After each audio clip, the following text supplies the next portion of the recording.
Maharashtra TV9 news, संकल्प सर्वसामान्यांच्या हिताचा। रात्री घरफोडी वाहन चोरी करणाऱ्या दोघा अल्पवयीन चोरट्यांना गुन्हे शाखेच्या युनिट 4च्या पथकाने पकडून त्यांच्याकडून 5 गुन्हे उघडकीस आणण्यात यश आले आहे।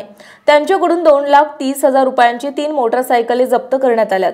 बाणेर परिसरात 5 डिसेंबर रोजी गुन्हा शाखेचे युनिट 4चे पथक बाणेर परिसरात पेट्रोलिंग करीत असताना पोलीस अंमलदार अजय गायकवाड आणि वैभव रणपिसे यांना त्यांच्या बातमीदारामार्फत बातमी मिळाली।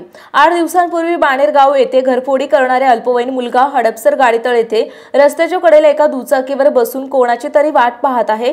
त्यानुसार पोलिसांनी तेथे जाऊन पाहिलं असता दोघे जण तेथे आढळून आले।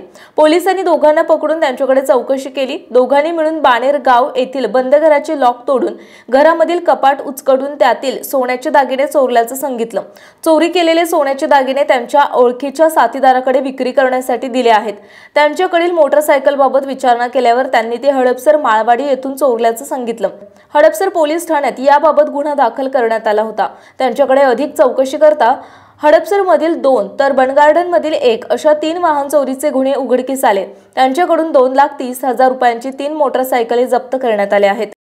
आपल्या परिसरातील महत्त्वाच्या बातम्या पाहण्यासाठी महाराष्ट्र TV9 न्यूज चॅनलला YouTube वर सबस्क्राइब करा आणि बेल आयकॉन प्रेस करा।